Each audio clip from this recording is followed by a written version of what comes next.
Hey guys, what is up? Fluffy Ninja with Warp Crew Paintball and Warp Sports Chicagoland, and I'm here with another weekend loadout. This weekend is the Battle of Hoth big game. Super excited. We're going to be playing for the Rebels side with Sandra and Dakota, I believe, are the commander, and then EXO. Super excited. It's also kind of cool to see a game where Paco and Sandra are going to be going against each other, husband and wife, duking it out. I think is going to be pretty cool. So I'm excited to see the gameplay and how that goes, and then if they're still going to be happy by the end of the game. But no doubt that they will. They're a really good couple. So I'm super glad that they got picked to do this. I think it's really cool.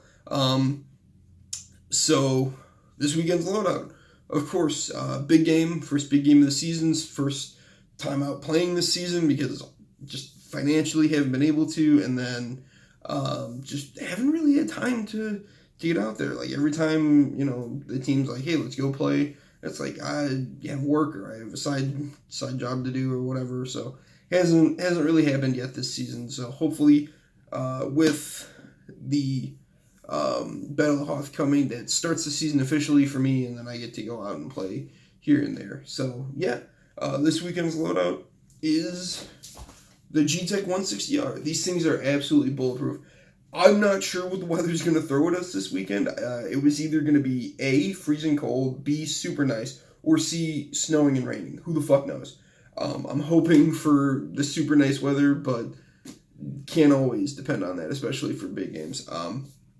But Virgil usually gets some pretty good luck. So, yeah, the 160R with the stock barrel here, just because I don't have my barrel kit anymore. My First Strike 77 tank with my Immortal Air Reg. Absolutely love this combination. And then my R2 fully extended 260, because when I'm out there, because I don't have the speed feed, it's going to take me a little bit to pop that open, pour in a pod, slap it back down. So I want to make sure that I'm still able to keep shooting regardless. And plus this thing goes beep, beep, beep every time you run on low paint. So that's pretty cool. But yeah, that is this weekend's loadout.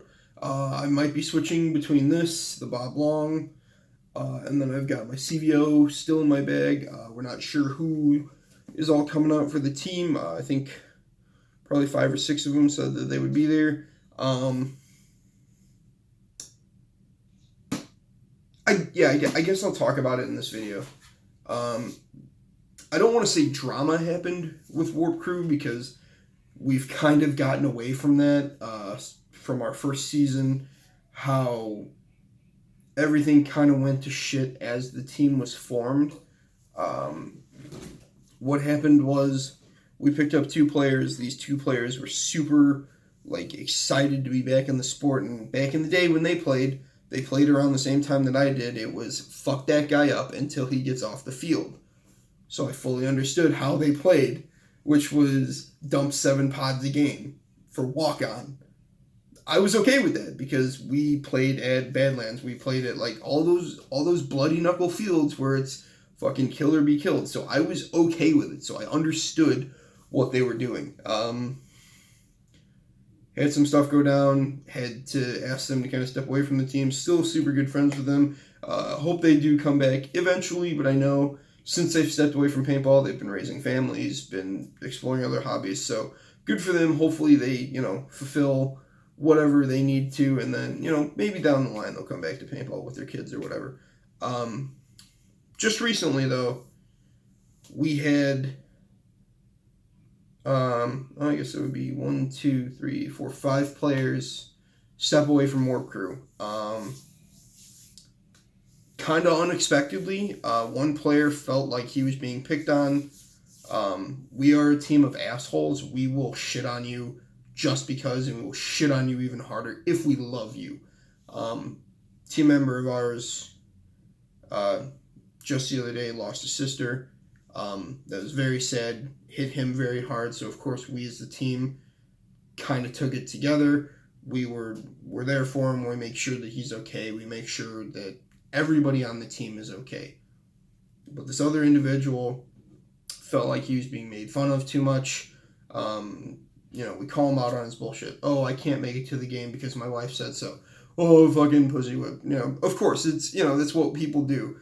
They shit on their friends like that. Oh, I can't make it to this game because I'm working 60 hours this week. Come to find out, it's because he wants to work 60 hours that week. Go ahead, do whatever you want to do. Get your dreams fulfilled. Make sure that you take care of your house, your family, all that. That's what we've said from day one. It goes family, friends, paintball. End of story. There is no ifs, ands, or buts. Okay? So family, including finances and stuff like that. So we said, absolutely take as much time as you need. Whatever.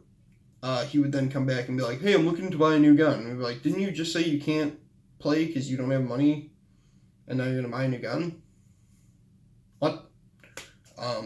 So kind of went back and forth like that for a while, and then he brought up a subject which is very close to home for Krista and for me. Her and I have experienced some things together that if you bring that up in conversation, you better have the fucking facts to back it up, and he didn't. I won't get into that, but it's something that Krista ripped him fucking apart for, because it's something that she does not take lightly. Neither do I, because her and I have experienced this loss together. So we want to make sure that that's not a scapegoat reason for why you're not coming to play paintball, why you're not staying with your family, why you're not making sure to communicate with your friends, and that's kind of what it turned into. So he got super shitty with us and the whole team. As far as I know, I kind of blank out of team chat just because it's usually useless shit unless I put in some kind of facts that need to be taken care of. Anyway, he took that as, fine, fuck you guys, and he left the group chat. We were like, okay, well, he'll calm down in a couple days, and, I'll talk to him. Somebody will talk to him and get him back in the chat. That didn't happen.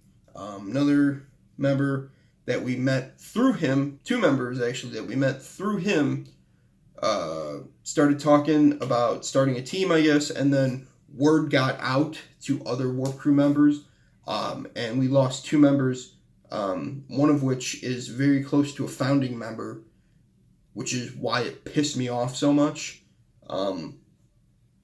He's been wearing the devil head since year 1, almost, so for him to step away like that was kind of a big slap in the face. The other one who, again, I didn't expect to lose, because when he approached us, I was so shocked that he wanted to be on Warp Crew, because I thought he saw us as the bad example, the rude, in-your-face, shitty paintballer people that swore and yelled and all this other stuff, when his kid or when his wife was there. So when he said, I'd like to join Warp Crew, it absolutely blew my fucking mind. And then for him to step away, again, kind of a big shock. The other 2 that we lost, one was involved in the planning for the team that I know of. The other one, again, was somebody that we met through the original, or the original guy, and then his friend that we met through him.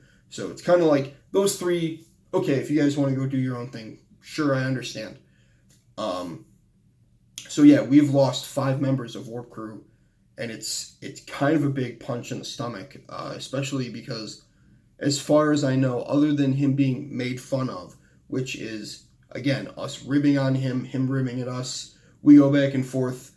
When we got the DLX sponsorship, he goes, oh, well, can I get an RSX for cheaper?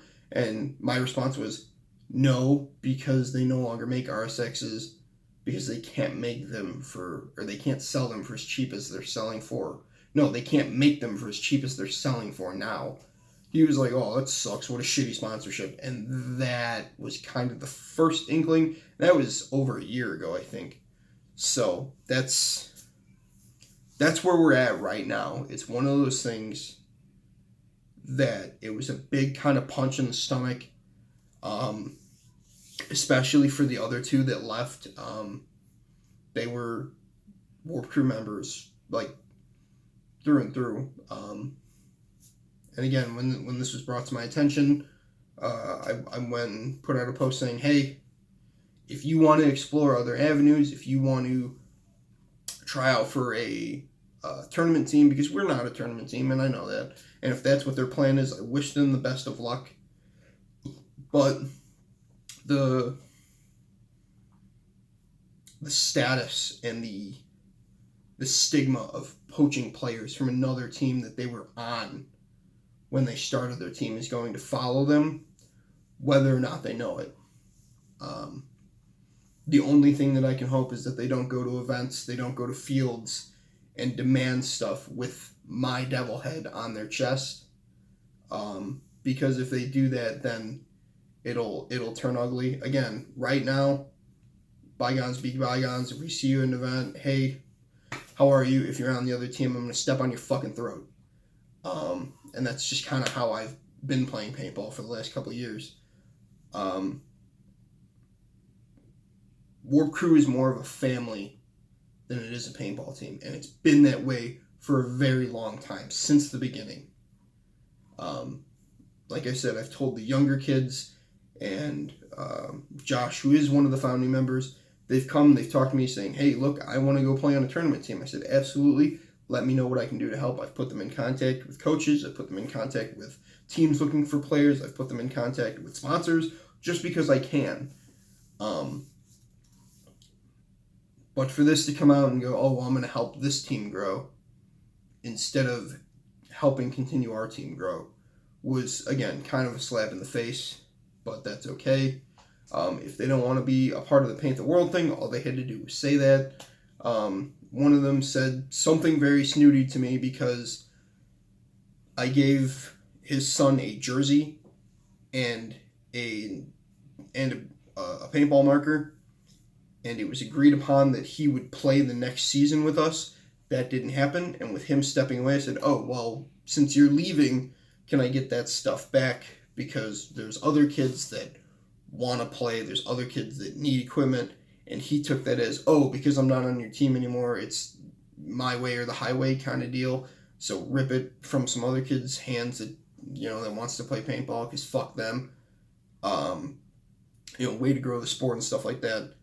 I've spent literally thousands of my own money helping other kids play paintball. So for him to say that, based on something that he was leaving our team, his kid is still under 16, so he cannot drive to events, he cannot pay for his own stuff, he doesn't have a job, so him saying that and then not seeing my side of it, saying, well, no, you're not going to come to events with us anymore, so why would we let your kid have a jersey if he's not actually on the team? It was a recruit jersey. He's supposed to buy his own. That never happened.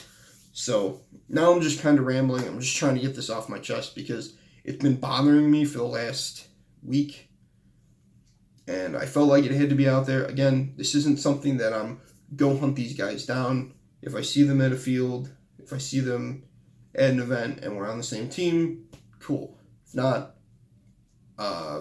expect another couple extra balls just because.